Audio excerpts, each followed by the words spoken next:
Hello and welcome y'all. Today we're back with another video for Dune Awakening. This video we're going to be taking a look at some of the options when it comes to building. We have the Celo replicator, which is where basically you would make your blueprints of the bases that you build. We also have the staking unit, which allows you to add on to an existing advanced sub-fief. And then of course we have the sub-fiefs themselves that we'll be looking at. Please remember to subscribe so you don't miss any more content coming in the future. I do appreciate y'all. Kick back, relax, grab your snacks, and we're gonna get to it. The first item we're gonna look at is the Celo replicator. So this is basically the tool that's gonna allow you to make blueprints of your build, and you can craft it right here in the fabricator. As you can see, the Celo replicator does cost 20 salvage metal to craft in the fabricator. Just a standard fabricator you can go craft it in. It's not very expensive to do. Keeping your blueprints of the builds that you like isn't gonna cost a lot. The cool thing too is whatever you name your sub-fief will show on the replicator as well, so you can organize and know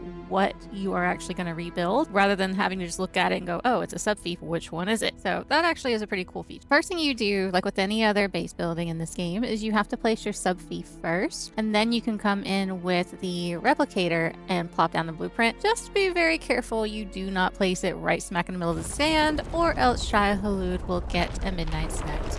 Watching him breach like this is never gonna get old, I can tell you. Freaking love it. All right, back to the building. Now, if you want to change the material for the pieces that are in the blueprint, you can. You can go through and delete whatever pieces you want to change, and then you can plop down the ones you actually do want to use. Keep in mind, the stability loss does go for the blueprints as well. So if you remove a foundation piece just to swap out for a different style or a different looking one, anything that's above it needing, like relying on that stability, will also poof. So you're gonna have to remember where those are. As you can see here, I did remove the one, I put down another, and everything that was above it poofed. So I'm gonna have to go through and manually put back the ones that were above it. You can also do the same thing if you want to change out the look of your base completely. So if you want to keep just certain parts of it the same, like maybe just the initial bottom layout, you can, and you can delete and change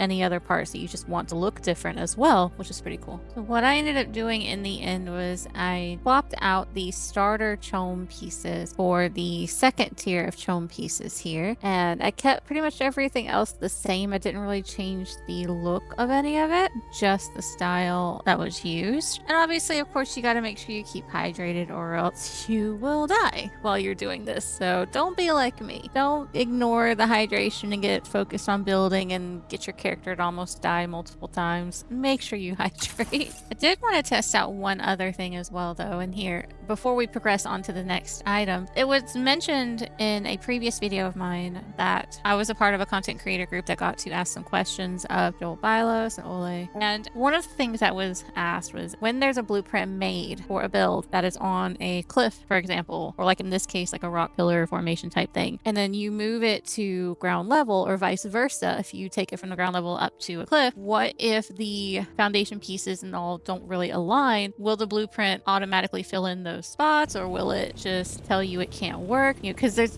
so many different places that people could have builds and so many different types of terrain. It's not always going to be flat like it is in other games, like in Conan, for example, where majority of the builds are on flat land. So that was a question that was asked, and what was said was that if you build on a cliff edge or on a pillar type area like what we have here, and then you move it to a flat area, any missing foundation pieces would automatically be filled in and it would end up working itself out, right? So I wanted to test what they said to see if that actually is the case and if that would really happen. Now, when I say fill in the missing pieces, it is strictly just for stability loss. So if there's a spot on the build that would require extra stability, those are the pieces that would be filled in. So it's not going to actually know where you want the foundation pieces in general. It's just going to try to make sure you have the stability needed to place your blueprint or your build in whatever terrain you're trying to place it in. So the first blueprint I had was kind of a flop because I realized the foundations were pretty solid here, minus one location here, but because there was this floor piece there, it didn't automatically fill in a foundation because for one, it couldn't because of the floor piece, and two, there was no real stability loss there, so there was no need for it. So it kind of was a poor example there. So I went ahead and was like, you know what, we're going to try this again. The next build I do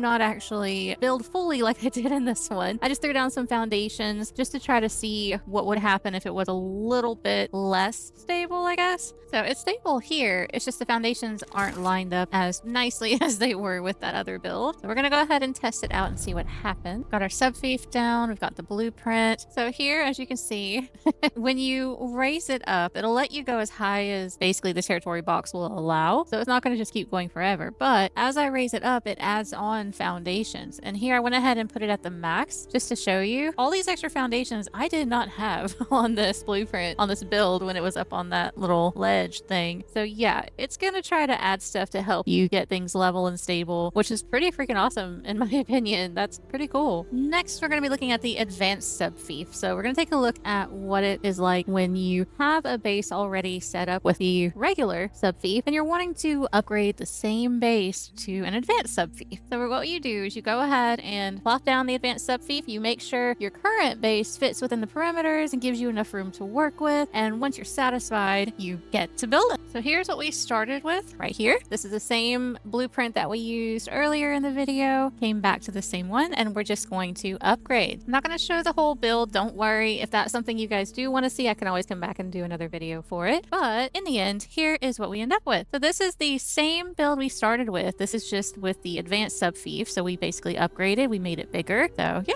I don't think it's too bad. We still use the chom pieces. We've used some of the twitch drop pieces for this, but yeah, it ain't too shabby. Alrighty, so the next thing I'm looking at, just real quick, like you can always swap out the building pieces for others like the Atreides, the Harkonnen, the pieces that you got from purchasing the Ultimate Edition, or even swapping out twitch drop pieces if you had chom pieces to begin with. The only downside is you have to be careful of the stability loss, the possibility for that. So as long as you're careful, it's not that big of a deal. Hopefully in the future they have an option to where we can replace pieces without having to destroy one and then place a new one. But until then, that's what we have. Next, we're looking at the staking unit. So this is what you're going to use to expand your advanced sub-fief. So let's say you've built your advanced sub-fief, you like the way it looks, but it's just not quite big enough. Well, here you go. You have two options for the staking unit. You can either go horizontal or vertical. They both cost the same. So it's going to end up costing water, but it's going to also cost some Solari as well to craft these. Mind you, also, when you add these, the cost for taxes on your advanced sub-fief on your territory, and yes, I know I didn't mention that earlier. I do apologize. When you use an advanced sub-fief, you do have to start paying taxes every 2 weeks. So the staking unit is going to cause your taxes to go up depending on how many you have. So just keep that in mind. I believe the max you can have right now is 5 altogether. Just a heads up there. But once you decide where you want your staking unit to be, you go ahead and equip it on your hotbar. You plop it down once you see the box showing next to your current territory area. It does take about 60 seconds to go into effect. Once it's in effect, you are free to build. And again, I'm not going to show the whole build. I do apologize, but here is the final product. So from the front, it looks the same, but when you rotate around to the back, you can see the extension there. And I figure what I'll do next is do a vertical one and work my way up to the top of the little kind of cliff edge there. But yeah, you have a lot of options. It's a good way to make everything a little more custom and yours, and you can be more creative with it. So I've really been enjoying learning and figuring out the different things you can do with the building in Dune Awakening. It's been a lot of fun. But there you have it. So there is the staking unit, and with it adding on, in the far right of your sub-fief, you can see how much you owe in taxes, when it's due. So you can also pay your taxes at either of the social hubs. If you go to Arrakeen or Harko Village, there'll be a banker there that you can just pay your taxes to. So it's not that difficult. It's due every 2 weeks, so it's not too bad. But I hope y'all enjoyed this video going over some of the options with building in Dune Awakening. But above all, remember, do not build in the open sand. If you do, shai'hulud gets very grumpy about it, and he will show you.